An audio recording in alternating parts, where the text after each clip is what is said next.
Hello, hello. What's going on? Just set up. I'm about to do some saddle stitching on this here vertical wallet. I'm just making sure that everything is good to go with the sound and everything. And should be checking. Should be coming up soon.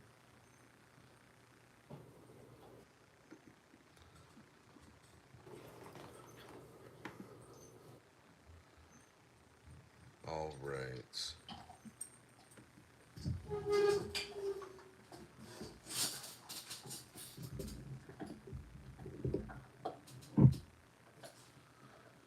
What's up, everybody? How y'all doing?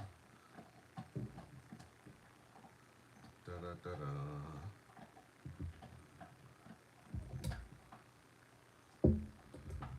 I will always love this feature of this stitching pony with the magnets that will hold the needles. I didn't realize how crucial that was until I had it.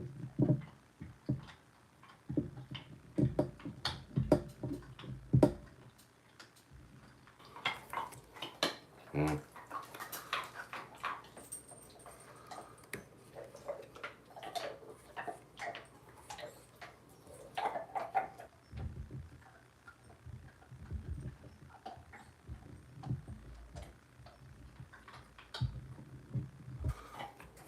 In the very off chance that anybody is here at uh, 2 in the afternoon Central, 3 in the afternoon Eastern, watching, um, ask me some questions.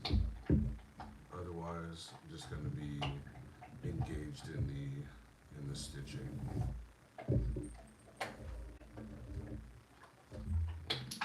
Actually, what I will do, turn the brightness up some. Let's see if I can. There we go. There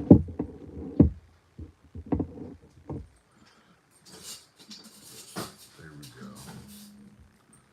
Also, there will be some random odd chewing sounds.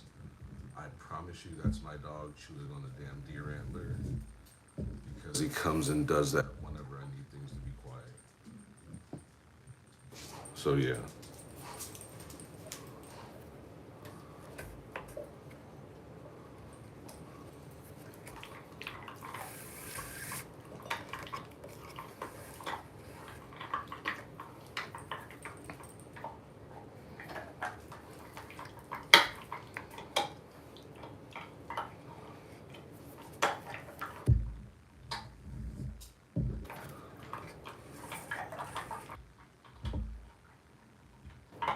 This will go significantly faster once I'm past the halfway point, but right now there's just so much thread. Also, that chewing sound that I talked about, that's in the background right now, and that's my dog.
So the reason that I did that was to basically pre-stage to making it easier to insert the needle, pull the thread through, all that good stuff.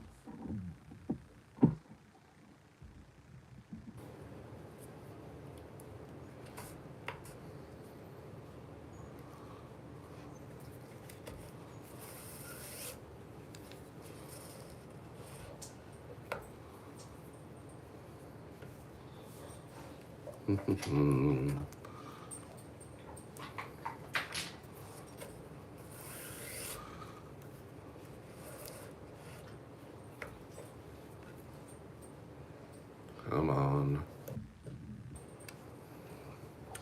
It is still actually very tough to stitch with my hand injury.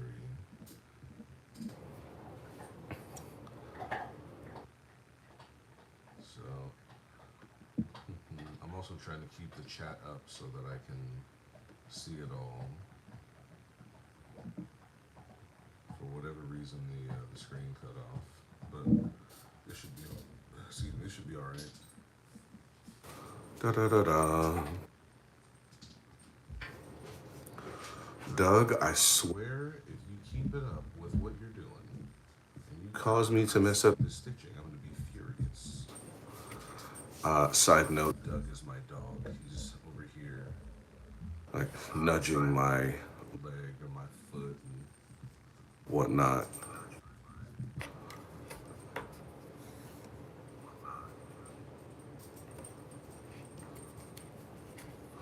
Yes, Doug, I love you. I love you a whole lot. But when you're over here doing stuff that will hinder my stitching, I complain.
Ba-da-da-da.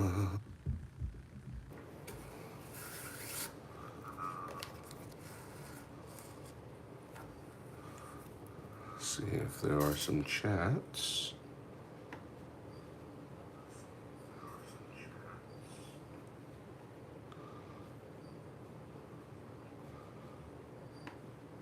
All right. Theater mode so the screen doesn't close.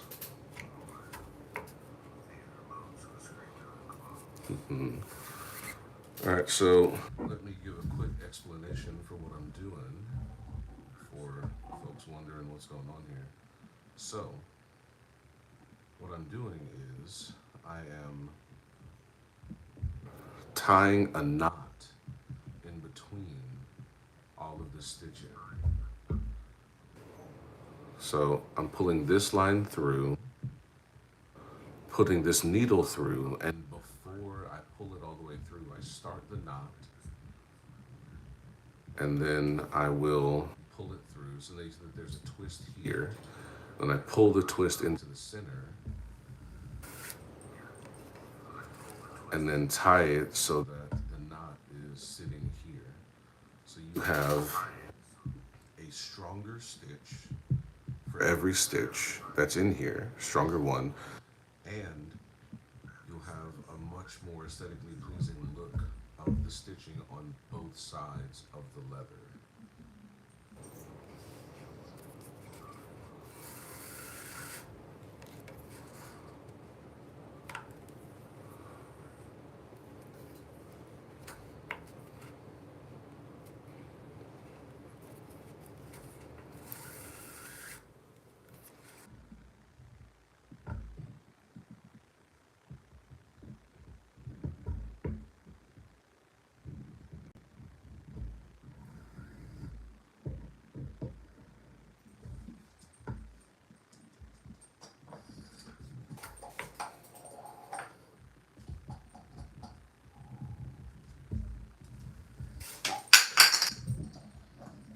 Again, the noise from my dog.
Fun fact, saddle stitching is an amazing shoulder workout.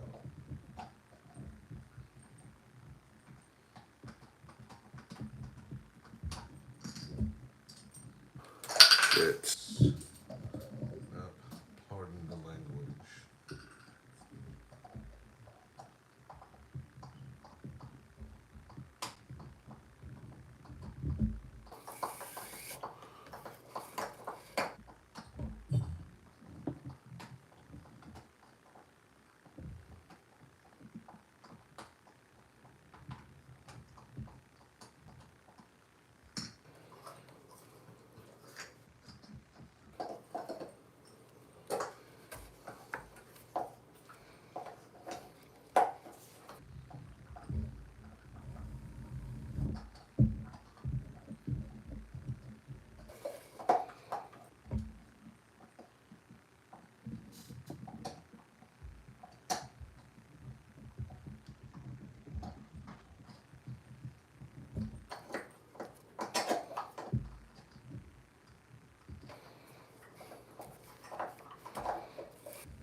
Sorry, I was just looking at something that was on camera.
get some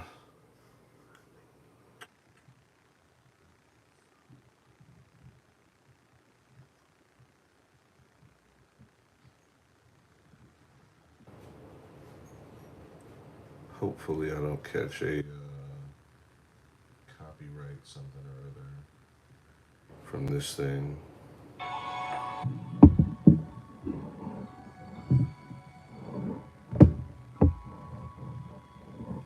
This is the YouTube channel Afro Lo-Fi. Hopefully that's not too loud. Actually, you know what? I'm gonna turn that down a bunch. There we go.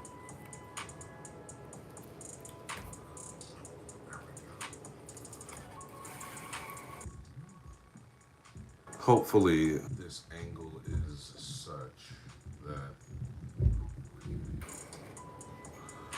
you can see what it is that I'm doing and why.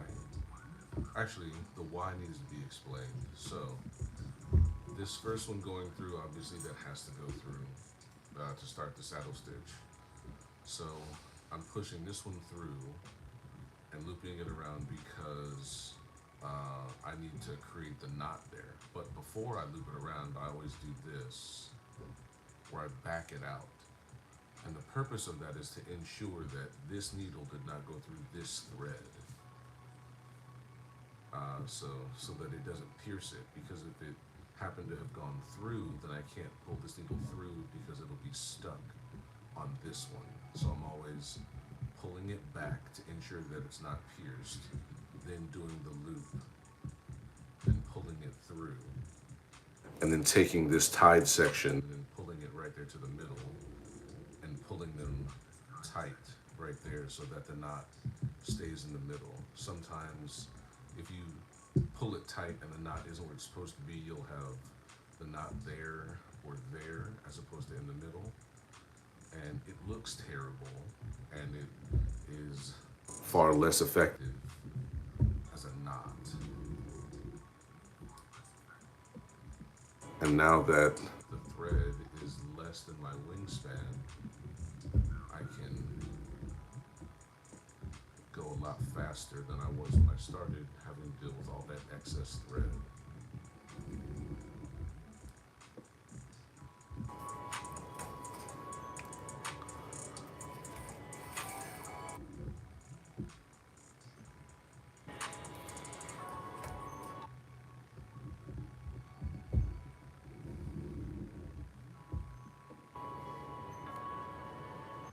No, there we go.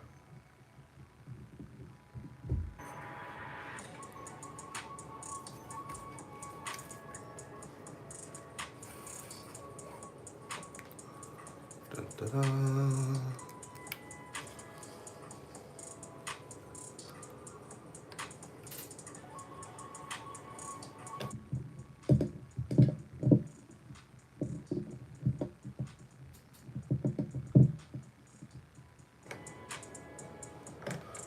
And I am taking this all the way to the end, as opposed to just having this whole piece just sitting here fitting in, because when I get to the corner, I'll just rotate it up. So it'll be a easier and smoother process once I'm to the end there.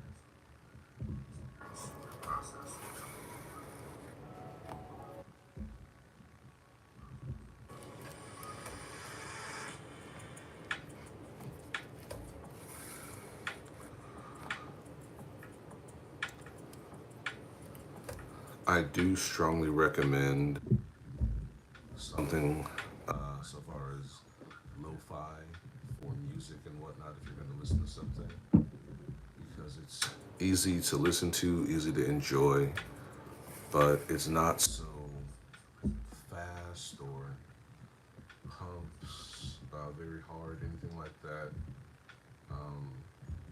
So it's easier to just have a workflow. If your brain runs at 20 miles a minute like mine does, and you tend to think about a lot of things all at once, when you're doing this, you can think about process and ensuring that you're doing it right. And then for the other things that enter the mind, there's just the background music, and that's easy to manage.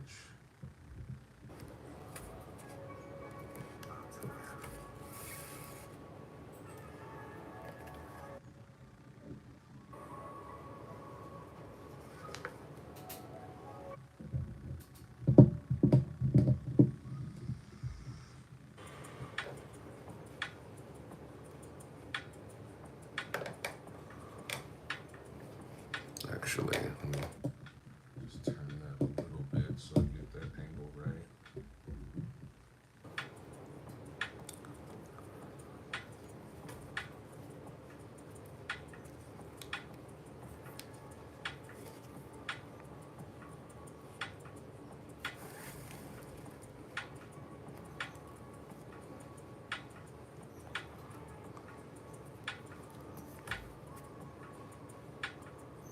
Come on, there we go. Whoa.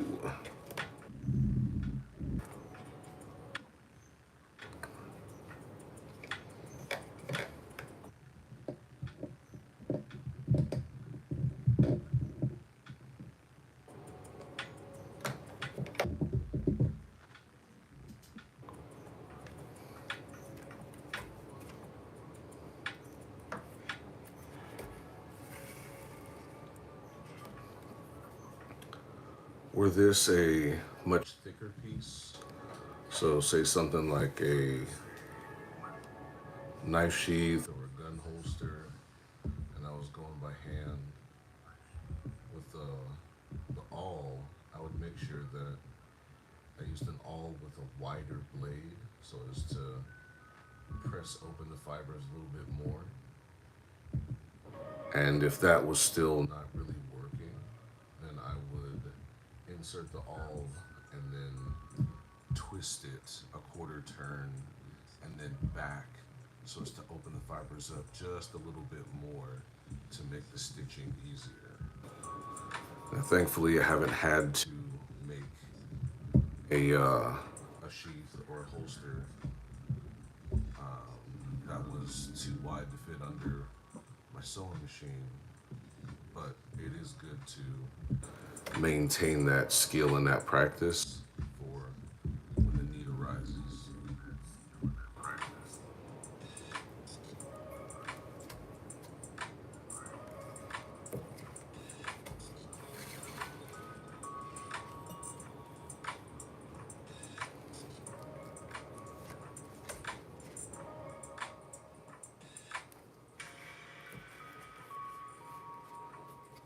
There we go.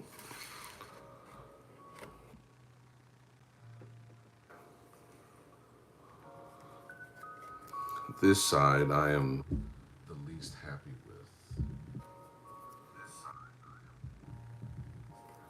But hey, we gotta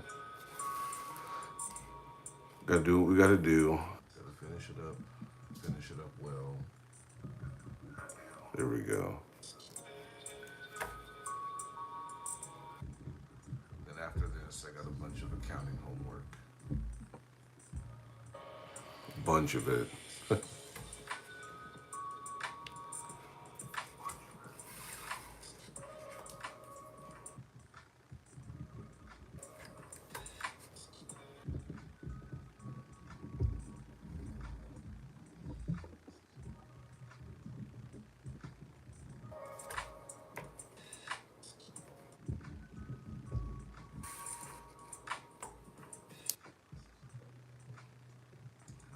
There we go.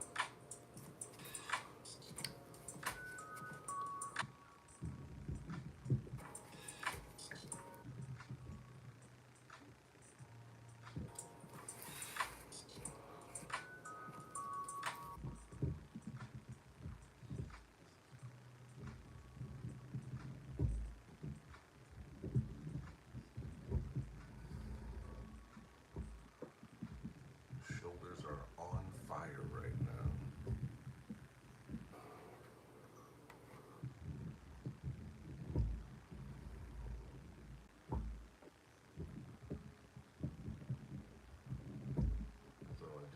Say, I think I'm making good progress.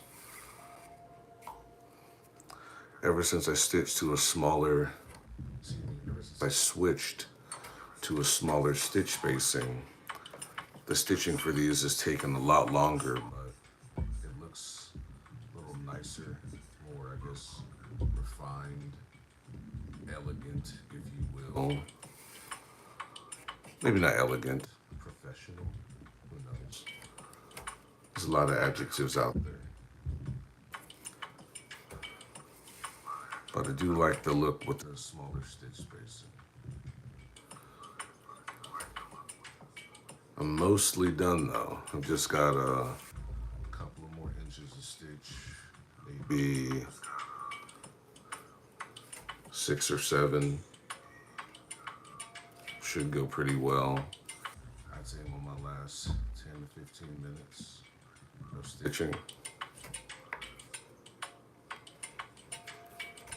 I also realize now that I did make a mistake on where I started.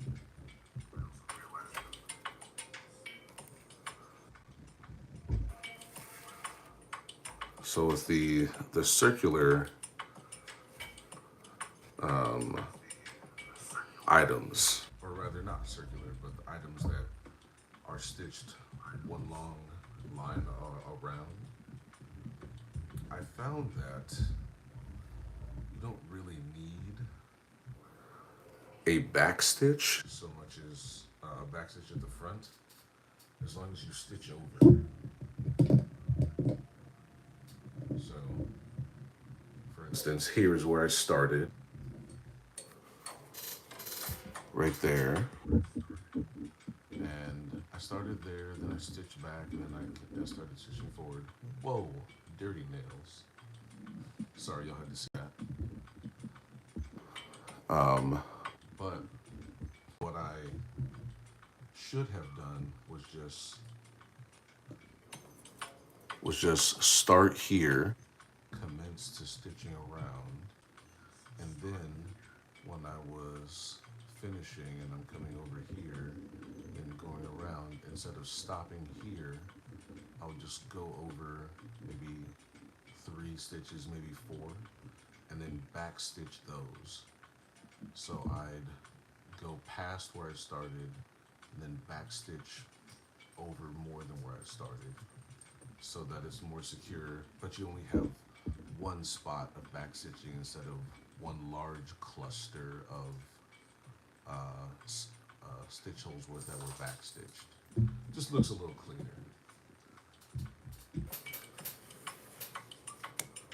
Da da da da. Here we go. All right. My dog just walked out, so hopefully he's done with all the crazy chewing. But man, if he comes back in here with yet another deer antler, I'm sorry, but I can't be held accountable for all the excess noises that I make. Side note, for people who have dogs that like to chew things, deer antler lasts far, far longer than bones. So if you've been giving your dog the cow femurs or the it's the section at the end of the larger bones, the joints. I think they call them the knuckles. Maybe it's just the femur joints, what have you. Those last a while, but eventually your dog is going to get through them. The deer antler and the moose antler, those things have been going and lasting for months and months. They just, I guess they're a harder material. So if you're one to buy chew toys for your dogs or items for them to chew on, instead of the bones, I recommend the antlers. They do cost a little bit more, but for as long as they last, they are worth the money. What are you whimpering about, Doug? As soon as it stops raining, we'll go outside, I promise.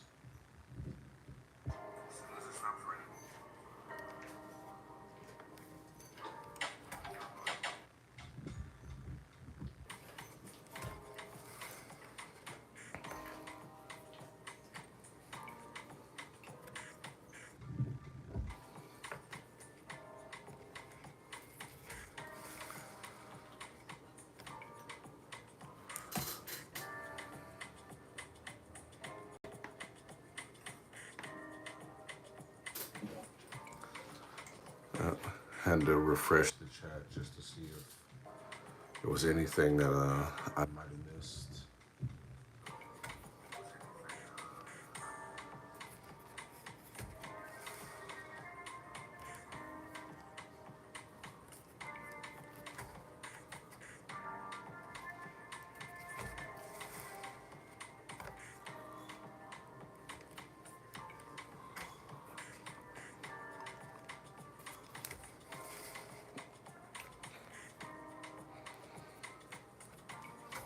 Around the corner, home stretch.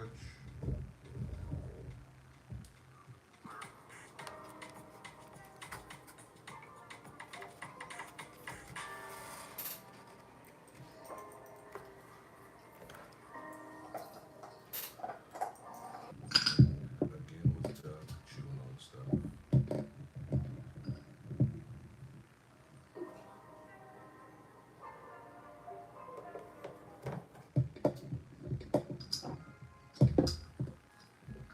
Now, if anyone's curious, this stitching pony is from Dream Factory. I did a unboxing and review on this a couple of years ago.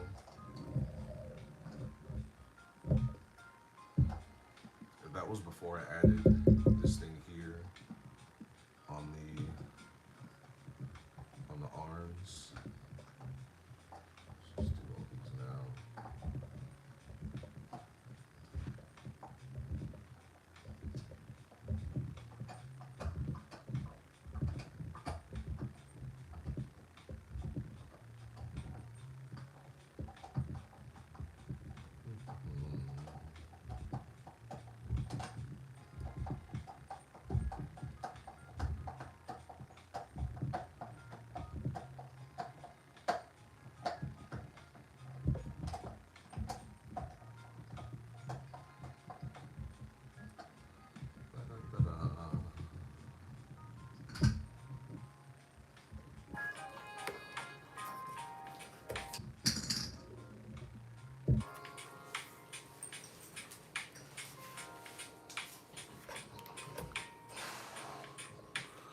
This one, weirdly, it's a little tougher. I can only assume that the bottom portion of that same piece is just a little bit thicker than the top portion because it's a little harder to pull it through. Such is the nature of the medium of cowhide. If anyone's curious, this cowhide is Horween Dublin. Dublin is the tannage. The tannery is Horween. I got this from the Tannery Row.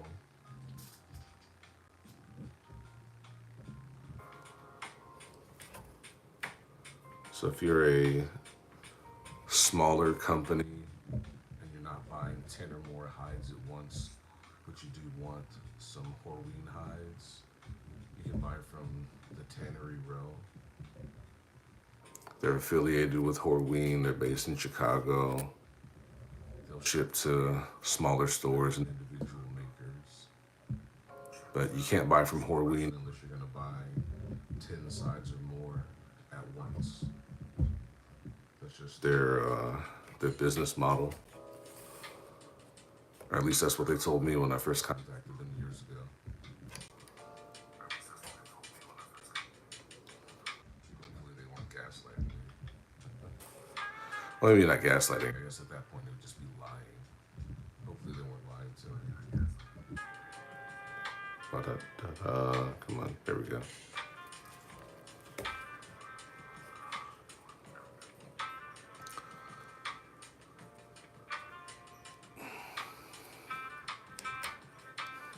go.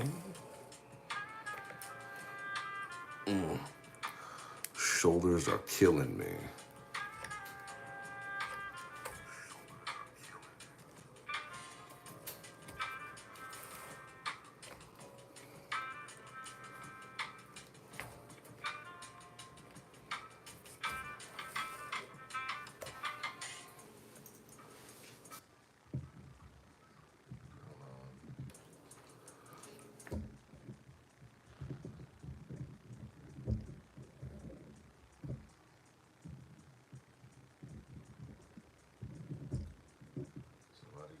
The Princess and the Frog music. Almost there. I think that's the most I can do without getting sued.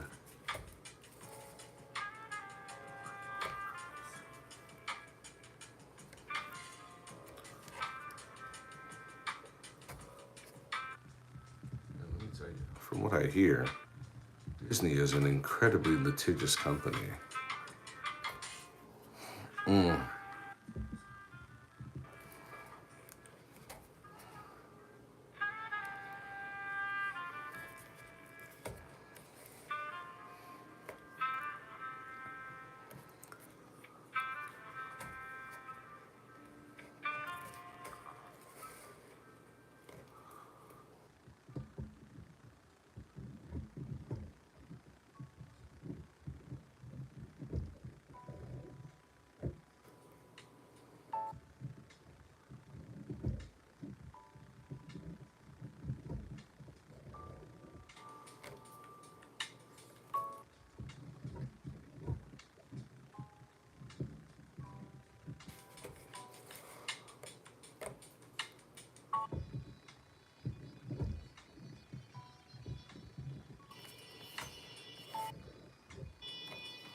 This part here is approaching what I was talking about earlier. So,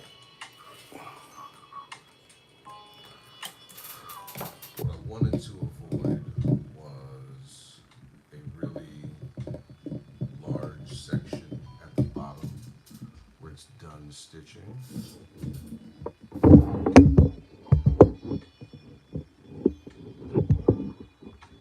So what I'm left with now is a backstitch, a backstitch, a backstitch, and a backstitch. So it's going to be 4 sections of big knotting. And had I remembered, I would have just started here, gone around and down, come all the way over. Maybe I didn't scratch that, okay. And then when it was coming time, I'd stitch all the way over, get to this part, stitch forward, and then get to this part, stitch up 1, and then back 3. So it would just be backstitch, backstitch, backstitch.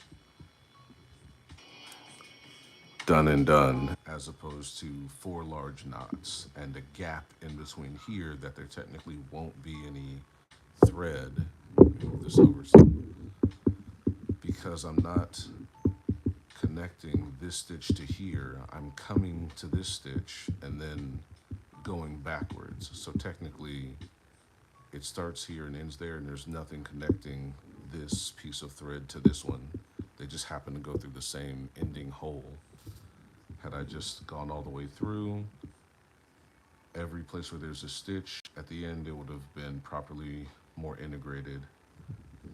I'm doing a terrible job of explaining it all.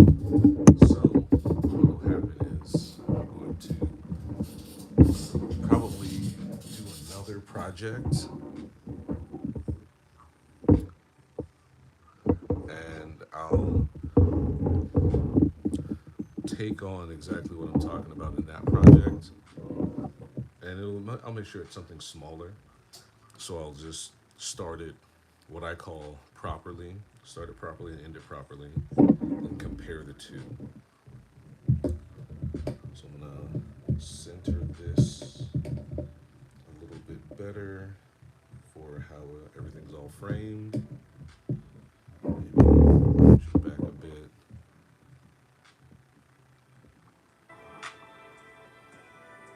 There we go. That's more in the middle. Closer. Okay. All right. So normally you start it how you end it. So I backstitched twice. But like I said, I'm trying to keep down the bulk in this area. So I'm going to regular stitch here. And then stitch here. And then just backstitch one. So we're going to have a cluster of 3 knots as opposed to a cluster of 4.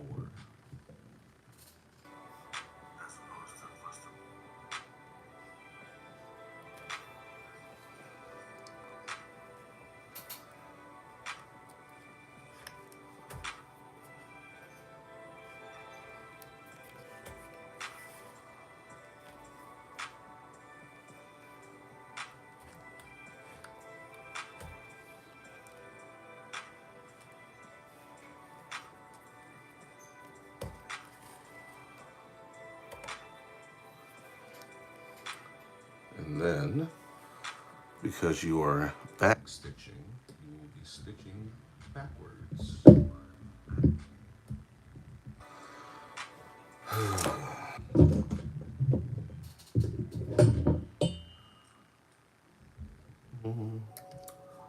All right, so if you're ever going to use a tool to pull your needle through, never grab up here because there's a lot of play. So you want to grab here with the needle physically touching the stitching pony. Do not have the tips of the needle touching the project because you might damage it. Then don't pull directly outward, just rotate gently. You're using the stitching pony as a fulcrum. Just gonna rock gently backwards on that.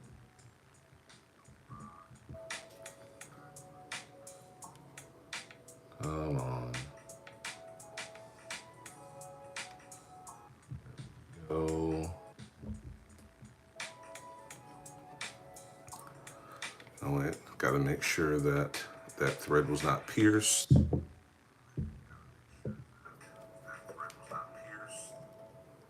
Good to go. And the same thing here.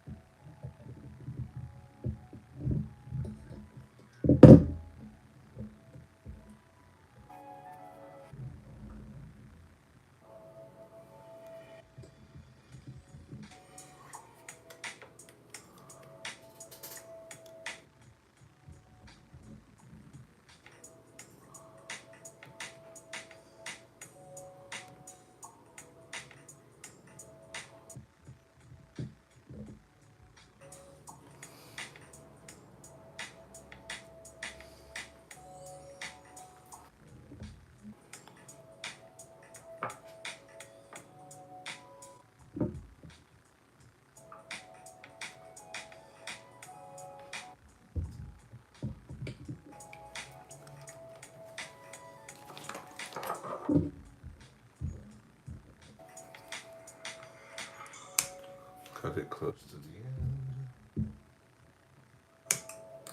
end. And we are done and dusted for the outside stitching.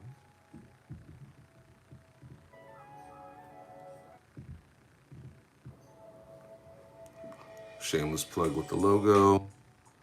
Stitching done. Good to go.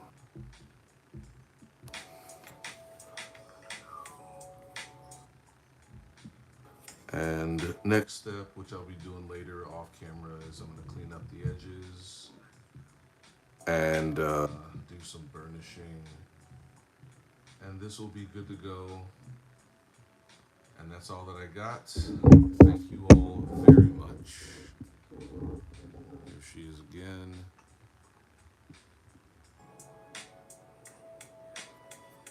And thank y'all for your time and attention.